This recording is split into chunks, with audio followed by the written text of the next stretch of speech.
Hello everyone. आज की video में हम वर्कलोड एनालिसिस पे बात करेंगे और वर्क फोर्स एनालिसिस पे बात करेंगे और इन दोनों टर्म्स को डिटेल से डिस्क्राइब करेंगे विद एग्जांपल्स। सबसे पहले बात करते हैं कि वर्कलोड एनालिसिस क्या है। स्टाफिंग के अंदर जब आप थर्ड मैनेजमेंट फंक्शन को एग्जीक्यूट करते हैं जिसे कहते हैं स्टाफिंग के अंदर बेसिकली आप क्या करते हैं कि आप अपनी ऑर्गेनाइजेशन के लिए जो ह्यूमन रिसोर्सेज की रिक्वायरमेंट है उसको आप पूरा करते हैं। उसके लिए आप रिक्रूटमेंट करते हैं, उसके लिए आप सिलेक्शन करते हैं। स्टाफिंग के अंदर फिर आपको मैन पावर प्लानिंग की ज़रूरत पड़ती है या मैन पावर की रिक्वायरमेंट एनालिसिस की ज़रूरत पड़ती है। आपको ये देखना पड़ता है कि आपको कितनी मैन पावर की ज़रूरत है या मैन पावर प्लानिंग करते हैं जब आप, तो मैन पावर प्लानिंग के लिए मैन पावर की रिक्वायरमेंट की असेसमेंट के लिए वर्कलोड एनालिसिस किया जाता है।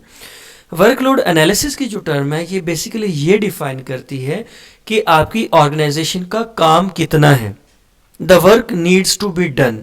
ठीक है, आपने कितना काम करना है, तो इसमें बेसिकली आपके काम को क्वांटिफाई किया जाता है कि ऑर्गेनाइजेशन के अंदर कितना काम होना है। ठीक है, उसको कहते हैं वर्कलोड एनालिसिस। कितना काम होना है इसकी एक एग्जांपल देखते हैं। फॉर एग्जांपल एक फैक्ट्री है जो कि 5000 पेयर ऑफ शूज़ बनाती है एक दिन के अंदर। ठीक है, इस एग्जाम्पल से आपको वर्कलोड एनालिसिस की समझ आएगी कि एक फैक्ट्री है जो कि 5000 पेयर ऑफ शूज़ बनाती है एक दिन में, और इसके अंदर जो एम्प्लॉयज़ हैं ना वो एम्प्लॉयज़ ऐसे हैं कि एक एम्प्लॉय मैक्सिमम 50 पेयर प्रोड्यूस करता है एक दिन के अंदर। आपका टारगेट है 5000 pair of shoes per day और एक इंडिविजुअल जो वर्कर है वो 50 पेयर ऑफ शूज़ बनाता है। तो अब क्या हो गया कि आपके टोटल जो है वो 5000 है और एक एम्प्लॉय कितने शूज़ बनाता है, वो 50 बनाता है। तो आपकी रिक्वायरमेंट कितनी आ गई, 100। ठीक है, 100 वर्कर्स आपको चाहिए, 5000 डिवाइडेड बाय 50, तो आपको 100 वर्कर्स चाहिए और ऐसे वर्कर्स जो कि 50 पेयर ऑफ शूज़ बना सके एक दिन के अंदर। ठीक है, तो बेसिकली वर्कलोड एनालिसिस के अंदर आप क्या करते हैं कि आप नंबर ऑफ एम्प्लॉयज़ को आइडेंटिफाई करते हैं कि आपको कितने एम्प्लॉयज़ चाहिए और किस तरह के एम्प्लॉय चाहिए। तो इस एग्जांपल के अंदर क्या आ गया कि आपको कितने एम्प्लॉय चाहिए, आपको 100 चाहिए। ठीक है, चूँकि आपने 5000 पेयर ऑफ शूज़ बनाने हैं एक दिन में, और किस तरह के एम्प्लॉय चाहिए, वो आपको वर्कर चाहिए, वो एम्प्लॉय चाहिए जो कि एक दिन में 50 पेयर ऑफ शूज़ बना सके। मतलब वर्कलोड एनालिसिस आपको ये बताता है कि आपको कितने एम्प्लॉयज़ चाहिए, ठीक है, और किस तरह के चाहिए। किस तरह के मतलब ये है कि उनके पास कौन सी स्किल होनी चाहिए, उनका एक्सपीरियंस कितना होना चाहिए। तो इस एग्जांपल से आया कि आपको 100 एम्प्लॉयज़ चाहिए और 100 वर्कर्स चाहिए, और ऐसे वर्कर्स चाहिए जो कि एक दिन में 50 पेयर ऑफ शूज़ बना सके।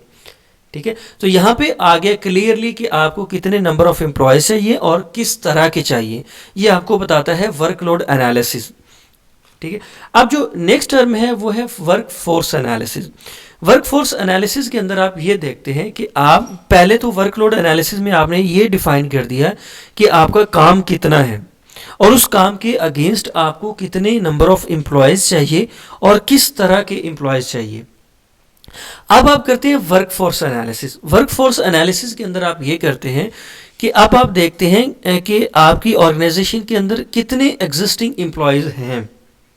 ठीक है, जो ऑर्गेनाइजेशन नई बनती है ना उसके अंदर आप वर्क फोर्स एनालिसिस नहीं करते, क्योंकि ऑर्गेनाइजेशन नई बन रही है तो उसमें ऑलरेडी जो है वो एम्प्लॉयज़ तो नहीं है। तो अगर आपके पास एग्जिस्टिंग एम्प्लॉयज़ नहीं है तो फिर आपको वर्क फोर्स एनालिसिस की ज़रूरत नहीं पड़ती।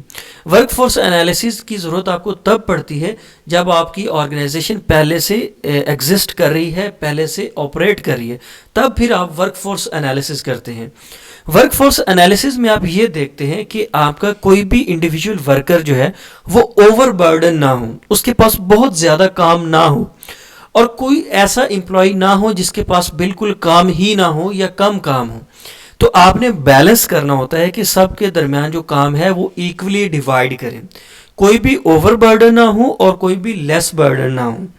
ठीक है, तो वर्क फोर्स एनालिसिस में आप क्या करते हैं कि आप ये देखते हैं कि आपके की मैन पावर की रिक्वायरमेंट कितनी है। आपको वर्कलोड एनालिसिस से पता चल गया कि आपको 100 वर्कर्स चाहिए, और अब आपने देखना है कि आपके पास एग्जिस्टिंग वर्कर्स कितने हैं। इन दोनों के कंपैरिजन से आपको पता चल जाएगा कि आपके पास ज़्यादा मैन पावर है या आपके पास कम मैन पावर है। अगर आपके पास ज़्यादा मैन पावर है तो आपको उनको ले ऑफ करने की ज़रूरत है, क्योंकि वो ऑर्गेनाइजेशन के ऊपर बर्डन है। लेकिन अगर आपके पास मैन पावर कम है वर्कलोड के अगेंस्ट, तो आपको रिक्रूटमेंट की ज़रूरत है। तो इसीलिए इसको स्टाफिंग के अंदर या मैन पावर प्लानिंग के अंदर यूज़ किया जाता है।